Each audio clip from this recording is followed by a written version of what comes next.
Hello, I'm Steve. Welcome to the Patio Heat channel, where we provide visual concepts of infrared heating as well as tips for outdoor comfort. Send your request into designs@patioheat.com for your personalized recommendations. Our one-on-one customer support helps you make the best decisions for your applications. We strive to earn your business. Visit our patioheat.com website for sales and more information. Now let's get heating. All right, so here we have this covered patio, and you can see that they have I'm going to put what I call isinglass over the outer edge here, and then they have I guess this probably will be a canvas type of material on the outside edge to protect this space in the winter months. They also use screen in the summer months, so their main concern is that the heaters are mounted in such a position that doesn't affect those elements of the patio itself. I'm going to go ahead and turn off these this isinglass that I'm calling isinglass, but just note that they're going to be something there during different times of the year. You can see on the overall dimensions that I have. So overall dimensions, I have 12 foot by 14 foot. Now I'm not quite sure what the true opening over here is going to be, but there is a screen mesh that drapes, I think, all the way across, or maybe up to this point here. But in any case, there is a mesh that comes through here some way. The ceiling itself is going to be at the 7 foot 6 inch mark, and then I have just this small drop edge here at 6 foot 10. And there's a recessed section over here where the fan's located. So the main question really is, where would the and I should mention here that the seating is primarily on the inside edge. This other portion here is not going to be utilized as much as this section over here. And the other thing, I don't know if there's truly a door here, but if the door swings out, and there is a door here, then that's something else that we need to look at, as well as if it's just a sliding door that goes left to right, then these comments will all be okay. But if it does come out and there is anything that swings into the patio itself, that's something that we need to address. So this is all going to be based on a sliding door and nothing coming inside of the patio itself. So, all right, let's go ahead and look at one possibility. So probably my first recommendation would be something more like this, and I've had comments about why do I like to place the heaters above the seating position when the manufacturer states that it's best to have it on the outer edge. My purpose of this is that I believe that you get a more uniform amount of heat throughout the span rather than placing it on one of the sides, and I'll show that in here in a minute. But in any case, what I want to make sure is that the clearances are met. So I don't know what the true diameter of this fan is going to be, nor do I know the opening here, what that true dimension is as well.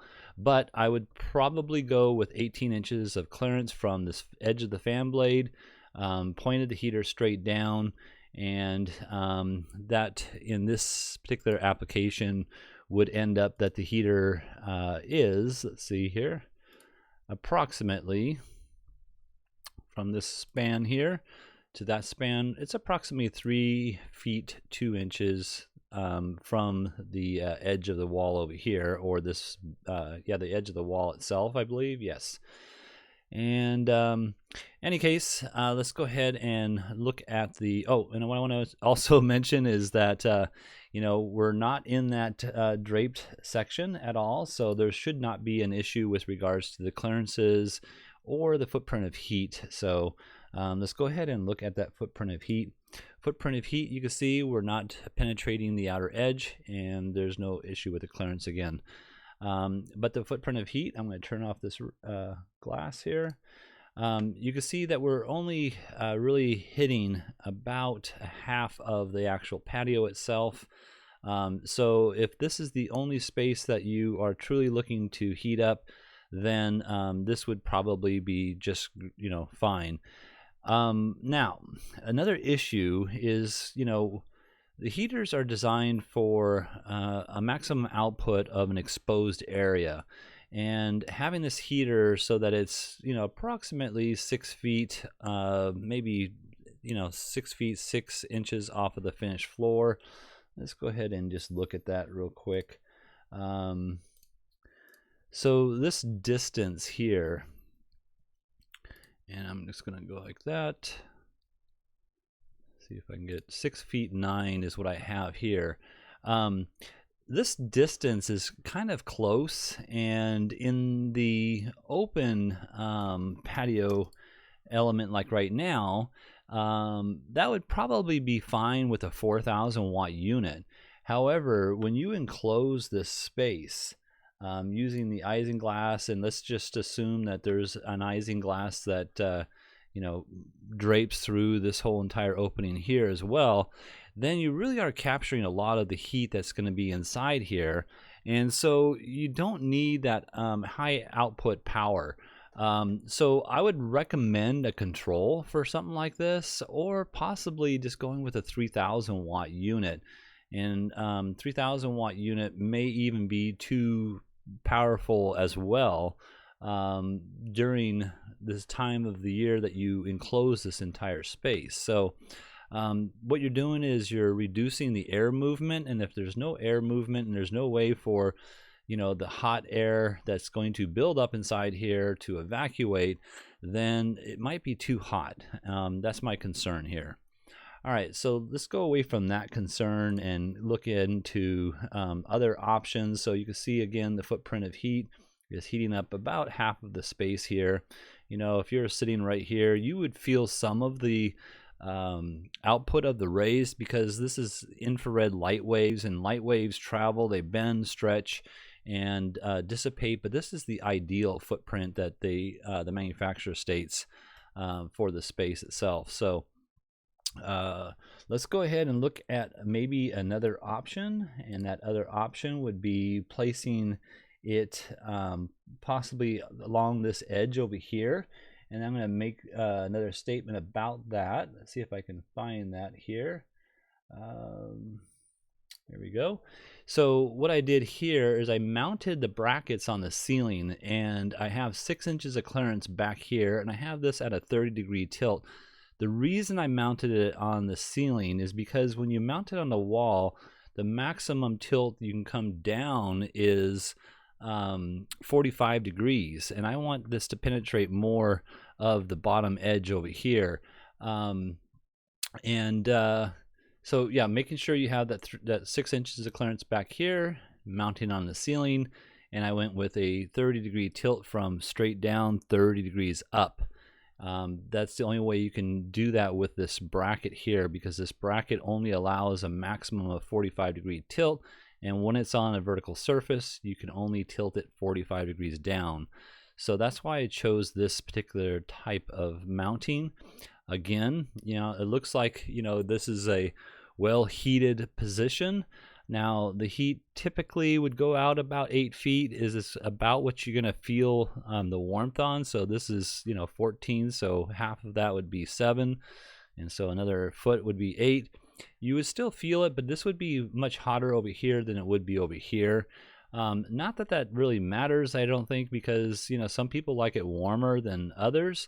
And so that would probably work out fine. However, during the times that you have this space open, the air movement's going to come through here, and the cold side is going to be on this side of the patio. So I would probably recommend more of a mount like this, even though, you know, you don't have that the same footprint that you really want that you have over here. But this is probably, you know, my preferred if you're going to mount it more on an edge rather than how I had it originally. But this is actually ends up being just about the same as, you know, the first option that I showed you, which is this one here, only that it's, you know, pointed straight down. So, you know, could you mount this and angle this? Yes, you could. Let's go ahead and just see what that would look like. I'm going to just copy this one here, and then duplicate the angle and come over here to where the mounting position is. So let's go this direction, and we'll mount it about in the same spot. The only thing that we need to make sure now is that we're going to meet the clearances. So let's go ahead and check that out real quick. Here we got the clearance, and you can see we're penetrating that, so we'll have to come back, you know, probably about 6 to 8 inches here. So let's see what that looks like. That's 6 inches right there, and we're okay with that clearance. So again though, you know, with that angle, it's still not penetrating down here as well, and this is the primary space that they really want to heat up. So, you know, another thing you could do too is to just simply go with that one unit here, and then possibly just change the angle on the heater itself. I'm just going to do a quick change. I'm not going to change the bracket because it'll take a little bit of extra time. But let's see what that looks like if we were to change that angle slightly. Let's just go with, say, 5 degrees and see what that looks like. Not too much. We'll go 10 degrees, and that looks like a little bit better. So something like that would be better, I think. Let me turn this off so we can get a good look at that. You know, this is a 10-degree tilt. Again, the brackets aren't straight up and down, but they will have to be straight up and down. But I think that would be probably the better of the 3 options, is going 10 degrees in towards the outside above as much as possible, and then again still talking about that time that you might be overheated with the isinglass or screen mesh that they have. You know, just reduces that air movement. So another thing you could do is during those colder times, you know, I saw that there's a drape that slides back and forth over here. So maybe you just open the drape halfway, or, you know, a foot open, so you have some fresh air coming in and it won't be too hot.